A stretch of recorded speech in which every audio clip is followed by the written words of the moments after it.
Dear students, I start with lecture 13 of 202. In the previous lecture, we have discussed that as a corollary, any two bases, that if V has a basis of n elements, then every other basis of V also has n elements. In this proof, we have discussed that any two different bases of the same vector space will contain n elements, means the same number of elements. This leads us to one definition, the dimension. The total numbers of elements in bases, as they are same for any basis of the vector space. Therefore, now we define this dimension of the vector space, that is total number of distinct basis elements in the basis, just as stated here.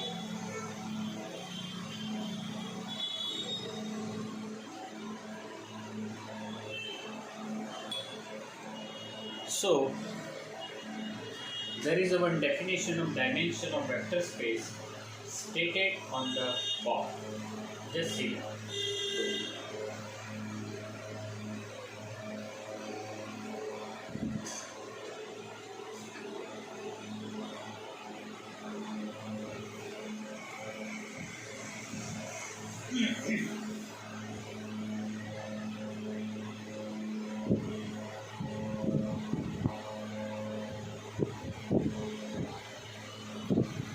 Definition of dimension of vector space. The numbers of elements in basis of vector space is called dimension of vector space, and it is denoted by DIMV. If dimension be equal to n, V is said to be n-dimensional or finite dimensional. If V is not finite dimensional, it is called infinite dimensional. If V equal to V0 means only the null vector, then we say that dimension of V equal to 0. So, I suggest you that read this definition so many times, at least 3 times. And after this lecture, I suggest you to write it so many times, at least 2 to 3 times to understand the concept.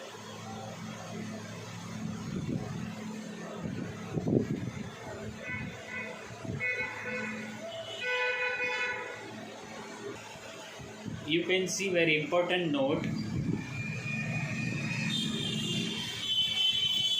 on the board.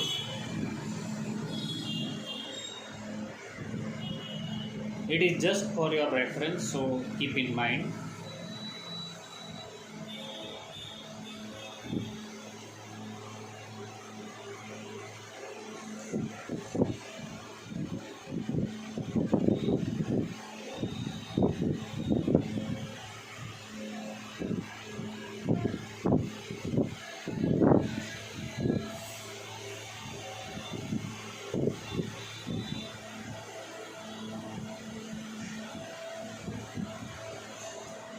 So the first note is dimension V equal to n, then any set of n plus 1 vectors in V is LD.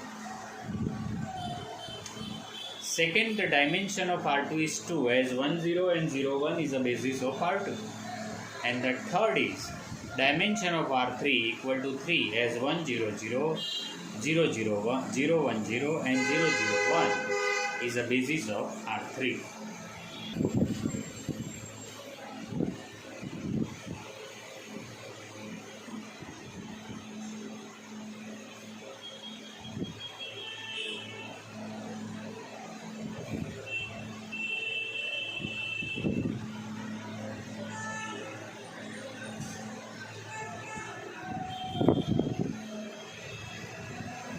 So there is one theorem. In an n-dimensional vector space V, any set of n linearly independent vector is a basis. Just think it for at least 2 to 3 times in your mind, and grasp the idea behind it.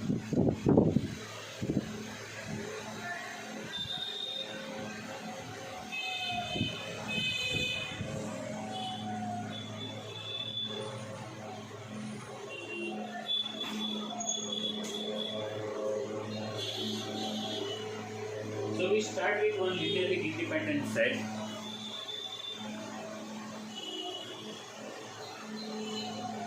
Let B equal to V1, V2, Vn, Vl,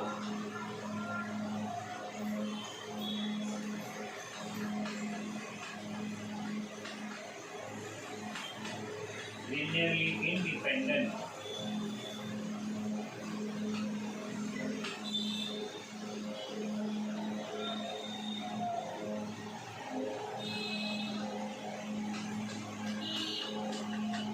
set of vector space V and dimension of V is that we have dimension of V is equal to n. Means base of V contains n elements.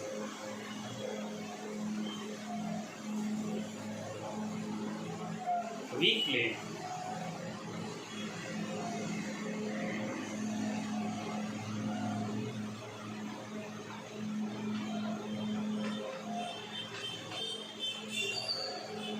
span of V equal to V. So we start with let V in V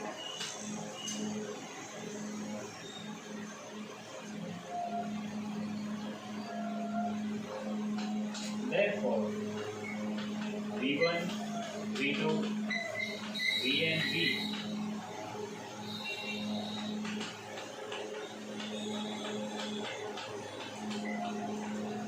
because 42 you can see the theorem 42.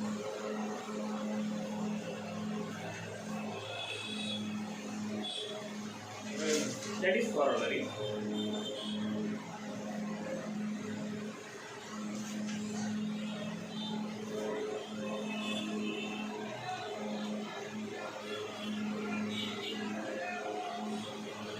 Therefore,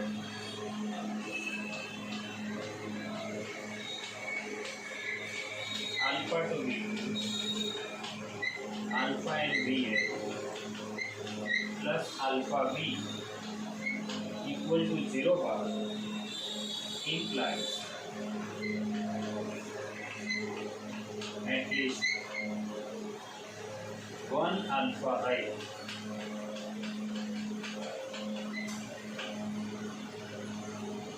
and alpha not equal to because it is linearly dependent.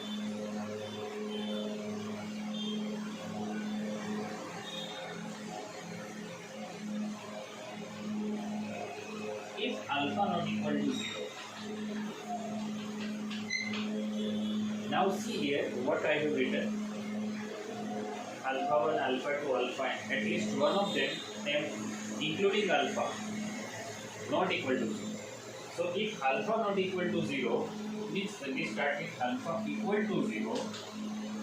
If alpha is 0 then what happens? This is 0 bar and this set is Li and B is Li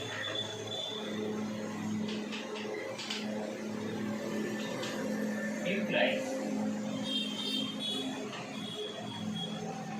alpha I equal to 0 for all I 1 to n and therefore this is linearly independent but it is linearly dependent.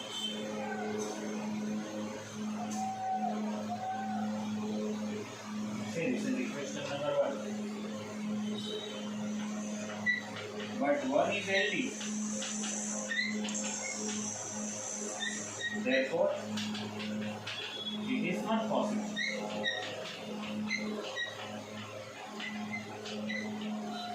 And this shows that alpha not equal to 0. Now alpha not equal to 0, and if we replace position of all these elements on that side and divide by alpha, therefore v equal to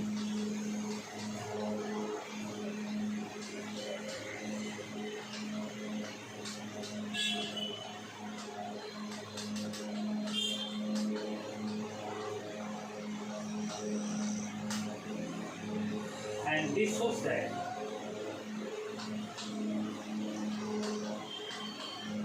alpha belongs to span of V, and therefore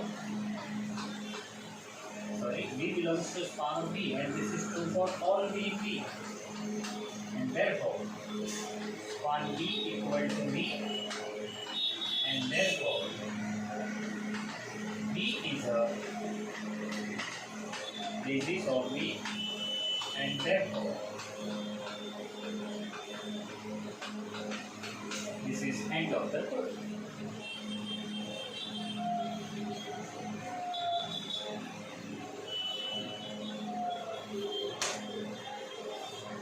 So as I complete this lecture, you have to write it so many times, but presently you have to read the proof including the statement for 3 times.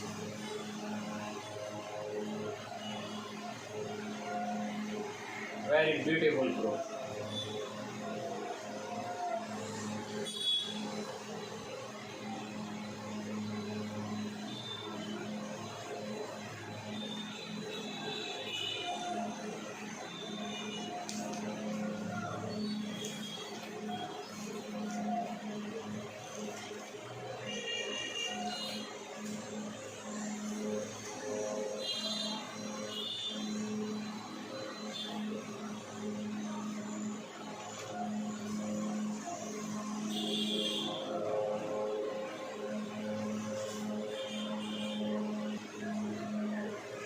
So there is one example on the board. We have to show that this set is a basis of R3.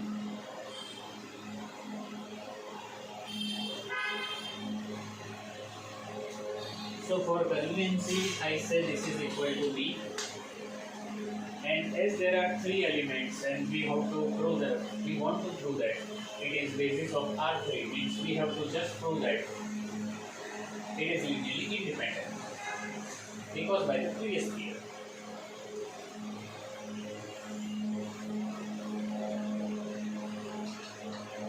Here we want to prove that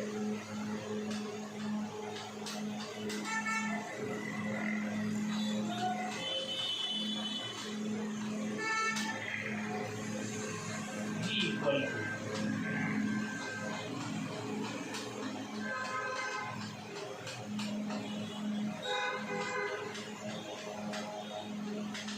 is a base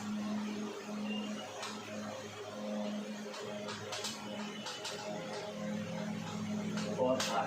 Means we have to prove that it is L. Therefore, it is sufficient to prove that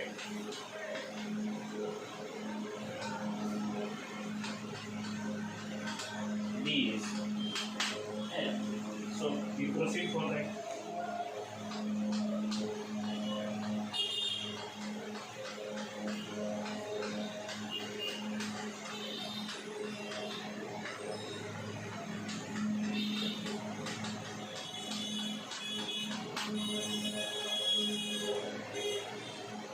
Therefore, alpha plus beta 0, alpha minus beta plus gamma 0, alpha plus beta plus gamma 0. That is equation 1, 2 and 3. These are x, y and z coordinates.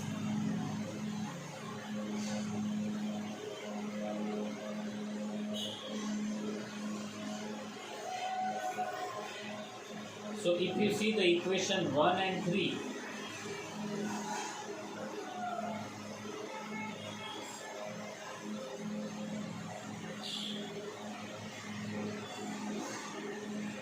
you see the equation 1 and 3.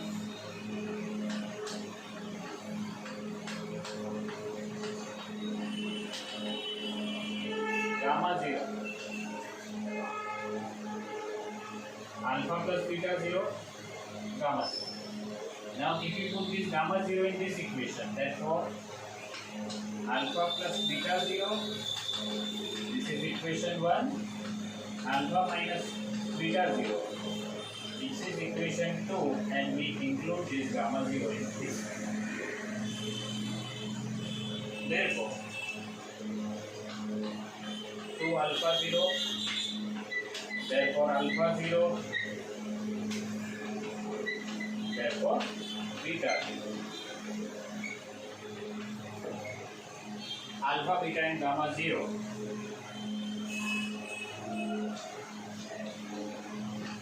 B is alike, therefore B is the basis of R, and then prove the reverse.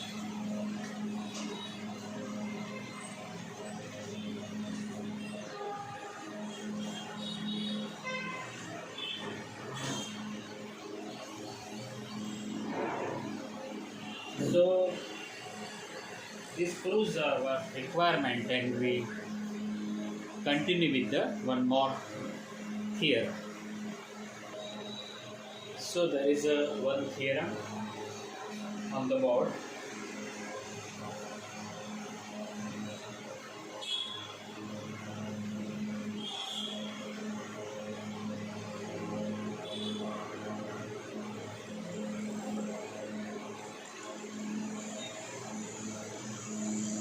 Here we have,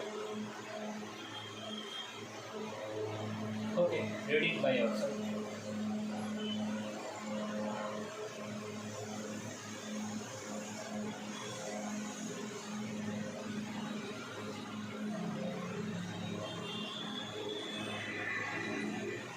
Here we have, in a vector space V,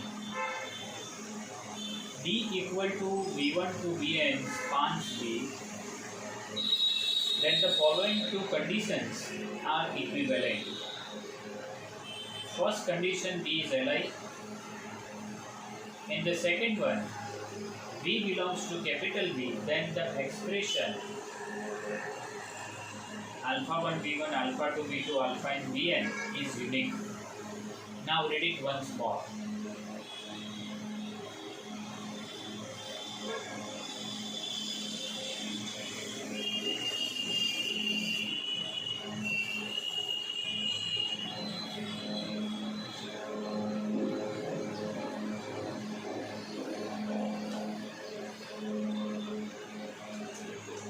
Proof.